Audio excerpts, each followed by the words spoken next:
আসসালামু আলাইকুম, সবাই কেমন আছেন? তো আজকের ভিডিওতে আমি প্রথমে ভয়েস দিতে নিয়েছি, তখন আজান দিতেছিল, তো আমি এই জন্য আজানটা রেখে দিয়েছি। তো আজকে দুপুরে আমরা কি রান্না বান্না করলাম ওগুলোই জাস্ট ভিডিও করেছি, প্লাস হচ্ছে আমাদের সন্ধ্যার নাস্তা তৈরি করেছিলাম সেটাও ভিডিও করেছি।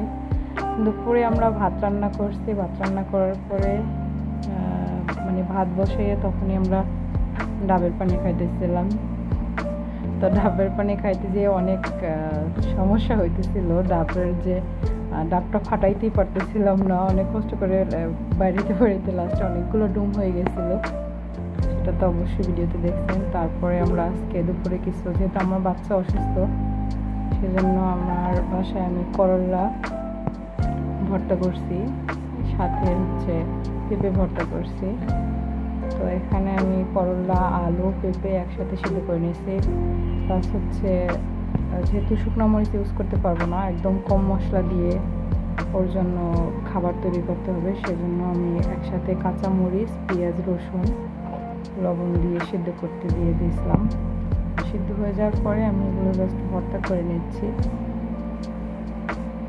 করলাটা এভাবেই ভর্তা করে ফেলছি, সাথে জাস্ট একটু কাঁচা পেঁয়াজ কেটে দিয়েছিলাম আর সামান্য জিরের গুঁড়ো দিয়েছি, যাতে করলার যে একটা এক্সট্রা ফ্লেভার আছে ওটা যাতে না থাকে, যেহেতু বাচ্চা মানুষ। আর করলা ভর্তাটা একদমই তিতা হয়নি, খুবই খেতে ভালো হয়েছিল, বুঝাই জানি যেটা করলা ভর্তা ছিল। আমাদের বরিশালে তো এটাকে করলা বলে, কোন অঞ্চলে কেউ কেউ আবার উস্তা বলে, আবার অন্য কোনো নামে হতে পারে। তো এখন এই পর্যায়ে আমি পেঁপে ভর্তা করে নিচ্ছি, এর জন্য প্রথমে ফ্রাই প্যানের ভিতরে আমি সরিষার তেল দিয়ে সাথে পেঁপে, তারপরে রসুন, পেঁয়াজ এবং কাঁচামরিচ যেগুলো সিদ্ধ করেছিলাম সবগুলো একসাথে দিয়ে একটু ভেঙে চুলায় একটু জাস্ট নাড়ে চেড়ে একটু লাল কালার করে নিচ্ছি। পেঁপের যে এক্সট্রা একটা পানি থাকে গায়ে, পানিটা যাতে শুকিয়ে যায় এই জন্য, আর কিছু না।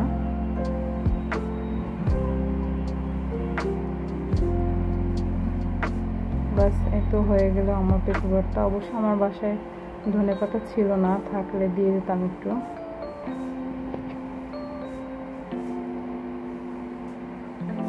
আমি একটু জিরের গুঁড়ো অ্যাড করে দিয়েছিলাম।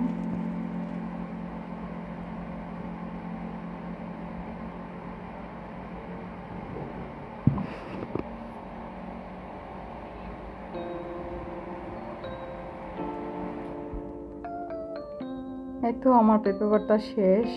এরপর যে আমি এখন গরম গরম ভাতের সাথে সার্ভ করতেছি। গরম গরম ভাতে খুবই মজা ছিল খেতে, একদমই মনে হয়নি যে আমি করলা ভর্তা দিয়ে ভাত খেতেছিলাম। আমি প্রথম করলা ভর্তা দিয়ে করলা ভর্তা করছি এবং টেস্ট করছি, খুবই মজা ছিল খেতে।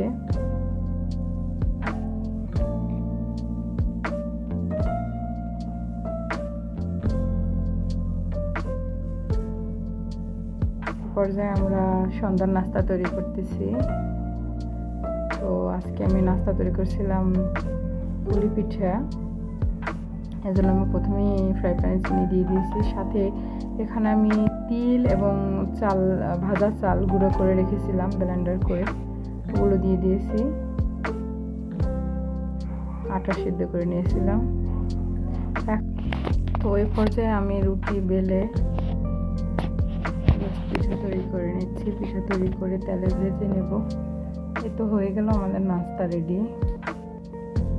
তো এতক্ষণ সাথে থাকার জন্য অসংখ্য ধন্যবাদ। আমি যেহেতু নতুন, কথাবার্তায় অনেক ভুল হতে পারে, সবাই ক্ষমা সুন্দর দৃষ্টিতে দেখবেন, ভালো থাকবেন এবং আমাদেরকে সাপোর্ট করবেন। আসসালামু আলাইকুম, আল্লাহ হাফেজ।